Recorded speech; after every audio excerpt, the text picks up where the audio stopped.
कुछ power music को लेकर आ रहा जो मामला बहुत कसाना डीजे बुक करे हुए अपना भाई ने उसके साथ आ रहे हैं, पूरा मेहनती है जो भंडनगर तक आने का काम करा। रोड हो रुड़गी से पीछे उधर नहर की पटरी, लेकिन मुझे कोई भी ये मामला कह रहा था भाई मोहित तालियान। बहुत से भाई कमेंट कर रहे कि रवि चौधरी कहाँ है भाई, दिखाई नहीं दे रहा। तो भाई मैं रवि चौधरी के पास पहुंच गया।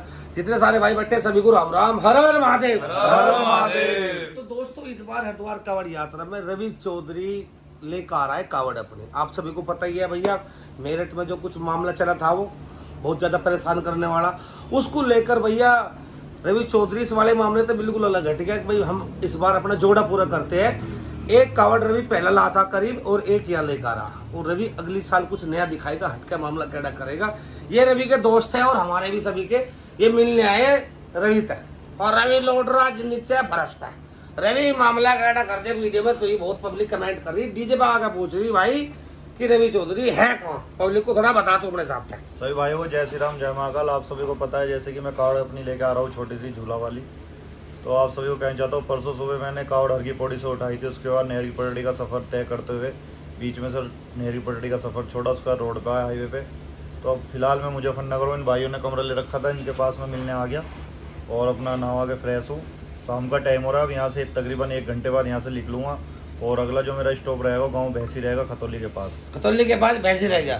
तो भाई नु बता, गले में घेर रखा लोंडा, मतलब एकदम भगवाधारी कत्ती सनातनी घना कड़ा लग रहा, लुक एक नंबर का बढ़िया लग रहा, बहुत बढ़िया। कमेंट करके बताना दोस्तों। और एक इसी वीडियो के उसमें हम एक थोड़ा सा चर्चा और हो जा, कुछ पावर म्यूजिक को लेकर आ रहा जो मामला, बहुत सारे वो कमेंट कर रहे हैं कि रवि भाई ने बहुत हेल्प करी उस टाइम पे, अब दिखाई नहीं दे रहे रवि भाई है कहाँ। भाई वो तो पता है, जब पावर म्यूजिक पर एक्सीडेंट हो गया था तो भाई तू और मैं हम जब भी पहुंच गए थे वहां पे। अब पब्लिक ने पूछ रही रवि चौधरी है कहाँ, तो भैया जो मिलने वाला भाई है वो फिलहाल भैंसी। आज रात का स्टॉप किस टाइम हो जाएगा भैंसी? 12 बजे तक भैंसी पहुंच जाऊंगा। 12 बजे तक भैंसी पहुंच जाएगा। आज कितना तारीख है? 20 तारीख है, भैंसी पहुंच जाएगा। और जिस टाइम में वीडियो शूट हो रही है, यह मुजफ्फरनगर में वीडियो शूट हो रही है और रामपुर तिरई पर प्रोग्राम है। तो ठीक है दोस्तों, थोड़ा सा नाम बताओ भैया जरा, पंडित जी महाराज बताइए। वासु पंडित। वासु पंडित जी, हमारे वासु पंडित जी भैया, हमारे वासु पंडित जी सदर से किशन पंडित अपना दिल्ली से मेजोरिटी बन रही पंडितों की। केशव शेट्टी सदर से आपने देखा ही होगा। केशव शेट्टी हमारे साथ पहले ही बहुत बार गया। मेरा शुएब नाम है भाई, मैं इंदौर से आया हूँ भाई से मिलने। इंदौर से भाई कावड़ यात्रा में एंजॉय लेने आए हैं। अपना भाई उधर बैठा कसाना डीजे बुक करे हुए अपना भाई ने, उसके साथ आ रहे हैं, पूरा मेहनती है, पूरा ही अब भैया फुल एंजॉय ले रहे हैं। मेरठ वासी अगर किसी को फोन चाहिए तो भैया फोन दे हमारा केशव भाई केशव मामला क्या डक रहा है जबरदस्त तरीके तो रवि भाई नू बता दे थोड़ा सा, वो पावर के जो बने जी का ठाजा उसके बारे में 2 बात बता दे। यही है, पावर छूट गया, वो अपना अच्छे से कार्ड लेके जाए। मैं यही चाहता हूँ कि उनकी कार्ड बहुत अच्छी जाए और बड़े खुशम मंगल सब सफर तय करे, सभी कावड़िया जो भी कावड़ कमेटी है सभी।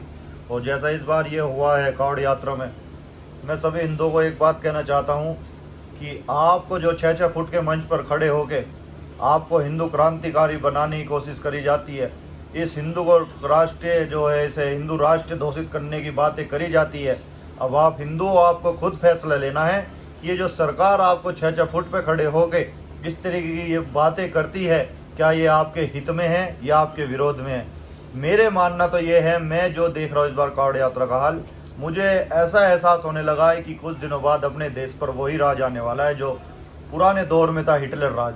अगर इस तरीके चलता रहा तो ये पार्टी जो सरकार है ये सिर्फ यही कहती रहेगी हिंदू हिंदू हिंदू। बाकी मुझे नहीं लगता हिंदू, अगर हिंदुओं के लिए कुछ करती, मैं रुड़गी से मुजफ्फरनगर तक आने का काम करा। रोड हो रुड़गी से पीछे उधर नहर की पटरी, लेकिन मुझे कोई भी ये जो इन नेताओं के फोटो तो लगे हुए बड़े अच्छे दिखाई दिए, लेकिन कहीं भी कम से कम हमारे जेंट्स के लिए नहीं, लेडीजों के लिए तो कोई सुविधा होनी चाहिए थी। लेकिन रोड पर कोई भी लेडीजों के लिए सुविधा सरकार की तरफ से कुछ नहीं है। सरकार की जब तक सुविधा थी तो क्या लट लगे थे बराबर। हाँ, ये सुविधा सरकार की तरफ से थी कि आदेश कर रखा था कि लट बजाओ। हालांकि हम मानते हैं कि लट बजाना उन पे चाहिए जो गलत कर रहे हैं, लेकिन उनके चक्कर में कोई अगर कहीं डिवाइडर पे सो रहा है, कोई कहीं बैठा है, इस तरीके से आए दबा सब पे करना, ये उत्तराखंड की सरकार और उत्तराखंड का प्रशासन है, इसकी घोर निंदा करता हूँ मैं। और मैं उत्तराखंड के सभी हिंदुओं से और सभी भाइयों से कहता हूँ, आने वाले चुनाव में इस बीजेपी सरकार को उखाड़ के फेंकने का काम करे। और साथ साथ हमारे उत्तर प्रदेश के लोग भी, इन्हें जब भी सोच आएगी, जब भी समझ आएगी, क्योंकि ये आपको सिर्फ बांटना और राज करना इस राजनीति पर चल रहे हैं। और आप सभी से मेरी हाथ जोड़कर यही विनती है इस चीज पर अगर आपने संज्ञान में नहीं लिया, सभी हिंदुओं से कहना चाहता हूँ, आने वाला समय आप सबके लिए बहुत खतरनाक है, पड़े बीजेपी सरकार हो कोई भी हो। मैं पूछना चाहता हूँ भारतीय जनता पार्टी के उन नेताओं से जो 6-6 फुट के मंच पर खड़े होकर बोलते हैं कि हमारे नितिन गडकरी जी ने इस देश में जाल बिछाने का काम करा है, लेकिन मैं साथ साथ ये भी पूछना चाहता हूँ कि वो जाल किधर है। अगर वो जाल बिछाने का काम करा है तो जो रोड पर ट्रैफिक इतना चल रहा है, कावड़ यात्रा होते हुए भी वो ट्रैफिक उस जाल पे डाइवर्ट क्यों नहीं हो रहा? और अगर डाइवर्ट नहीं हो रहा तो 6 फुट के मंच पर आकर कबूल करो कि ये जुमलेबाजी थी, ये सच्चाई नहीं थी। अपना यू मेरठ से लेकर हरिद्वार तक का बोल ले जा NH 58 पता नहीं क्या है, जो भी है। यू NH 14 भी नहीं है, क्योंकि इसमें 2 गाड़ी बराबर चलती है, तीसरी की तो बच नहीं सकता, और एक गाड़ी चल रही, दूसरी को भी ओवरटेक लेने के लिए बहुत बहुत दूर तक देखना पड़ता है। इसके कारण हरिद्वार कावड़ यात्रा में भी देखने को मिले बहुत ज्यादा है, और हर साल यानी कि कंटिन्यू एक्सीडेंट देखने को मिलते हैं। तो कहीं ना कहीं इतने सारे भाई बैठे, देखो सब पढ़े लिखे, इतना तो पता ही है सबको। तो जो सरकार के बड़े बड़े नेता हुए भैया, उनके लिए हेलीकॉप्टर जो उतरे जहाँ पे वो पक्का कर दिया जा, रातों रात रोड बना दी जा उनके लिए।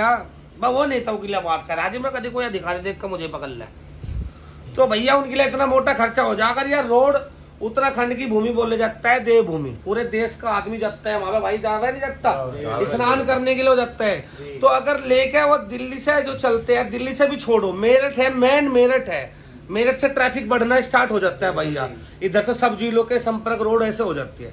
अगर मेरठ से हरिद्वार तक एक रोड ये NH 58 है, जो घंटा 58 है, इसका चौड़ा हो जाओ, डबल हो जा, तो शायद प्रशासन को भी राहत मिलेगी, परेशानी का सामना भी कम उठाना पड़ेगा और एक्सीडेंट भी कम होंगे। तो भाइयों गलत कह रहा हूँ, मैं सही कह रहा हूँ। देखो जब रोड जगह चलने को मिलेगी तो परेशानी नहीं होगी। अब इस रूम में तुम 50 आदमी भर दो तो भैया उनका तो सांस घुट के मर जाएगा। कैमरामैन जरा इसी पे लगा दो एक बार, इधर लगा दो, मैं समझा दूंगा पब्लिक को। भैया भी इस कमरे में 50 आदमी भर दो तो 50 आदमी का तो सांस लेकर लगा दो, ये AC ब्लॉक हो जाएगा। बिल्कुल। तो जब कमरा बड़ा होगा, जैसे मैं 4 AC लगा दो, बड़ा बरामदा जैसे मंडप में चलते हैं, बड़े बड़े रिसोर्ट में चलते हैं, 10-10 AC लग रहे हैं बड़ा, वो 200 आदमी को ठंडक पहुंचा देता है। तो ऐसा ही जब बड़ी रोड होगी तो भैया एक्सीडेंट भी नहीं होगा, सारे भोले आसानी तो चलते होंगे। तो कुछ रवि चौधरी कुछ परेशानी हुई रास्ते में, तकलीफ वकलीफ कुछ ऐसा मिला देखने को सिस्टम? अब भोले बाबा का आशीर्वाद इतना है कि अभी तक कोई परेशानी नहीं हुई, लेकिन मैं रास्ते में देखा सरकार की तरफ से हमारे लिए ही नहीं, ना ही किसी पुलिस प्रशासन की सुविधा। बहुत सारे जवान पुलिस के रास्ते में खुद से बैठे बैठे सो रहे हैं, मतलब एक मशीन थोड़ी है, कोई इंसान ही तो। हम में से उन्होंने ड्रेस पहन ली तो पुलिस वाले हो गए हमारी सिक्योरिटी में, लेकिन उनकी ड्यूटी पता नहीं के हिसाब से कम जाओ उनकी ड्यूटी है, पीछे कोई ऐसा कैंप लगा दे कि उसमें अपना आराम कर पाए, लेकिन ऐसी कोई भी सुविधा नहीं।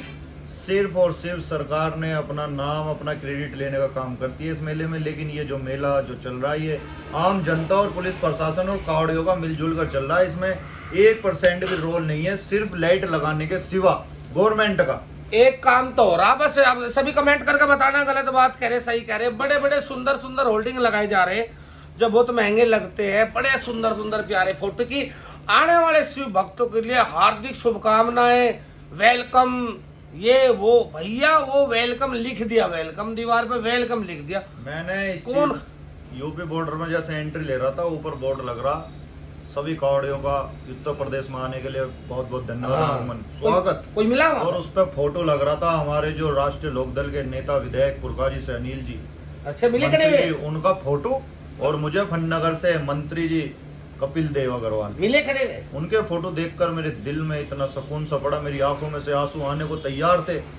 मैंने लाइव में देखा पर इतने सुंदर कभी नहीं दिखे जितने मुझे उस बोर्ड पे दिखले थे लगे हुए।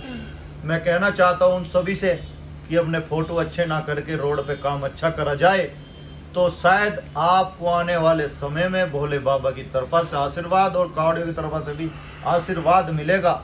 मैं आप सबसे हाथ जोड़ के यही कहना चाहता हूँ कि शायद इस नेतागिरी का, जो भी आप नेता हो या विधायक हो, मंत्री हो, इस चीज़ की सुविधा आप अगर हमारे कावड़ियों के लिए आने वाले समय में कावड़ में करे तो मैं आपसे बहुत बहुत खुश होएगी सभी पब्लिक, और आपको ज़्यादा से ज़्यादा सपोर्ट और वोट देने का काम करेगी।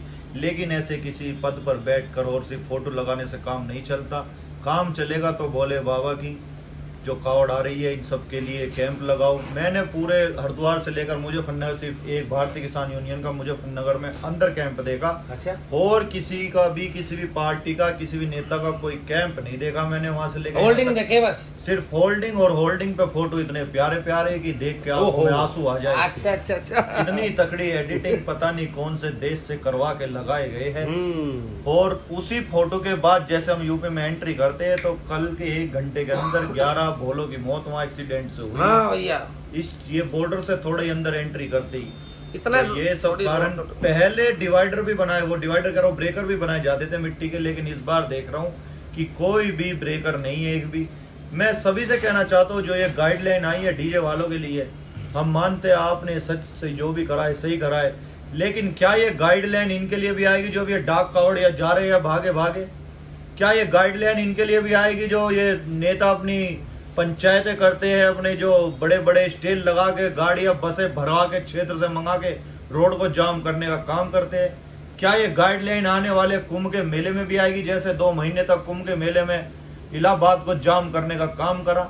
क्या ये गाइडलाइन आने वाले चुनाव में सभी पार्टियों के नेताओं के लिए भी आएगी जो रोडों पे जाम लगाने का रोड शो करके काम करते हैं? मैं उम्मीद करता हूँ ये गाइडलाइन अगर भोले बाबा के भक्तों के लिए आई है तो ये गाइडलाइन उन हिंदू क्रांतिकारी नेता जो स्टेज पे चढ़कर बोलते हैं उनके लिए भी आने वाले समय में गाइडलाइन का पालन करवाया जाएगा। बहुत बढ़िया, बहुत बढ़िया, बहुत बढ़िया।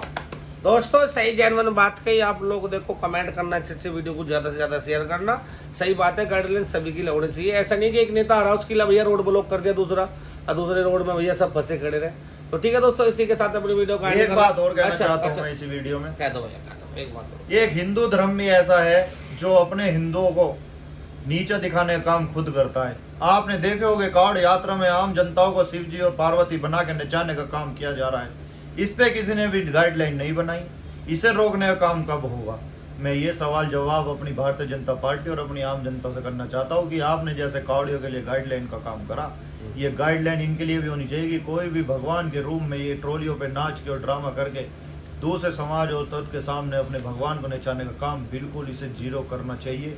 इनके ऊपर कार्रवाई होनी चाहिए सख्त से सख्त। इस तरीके की चीजें बिल्कुल कावड़ यात्रा में बंद होनी चाहिए, बंद होनी चाहिए तो होनी चाहिए।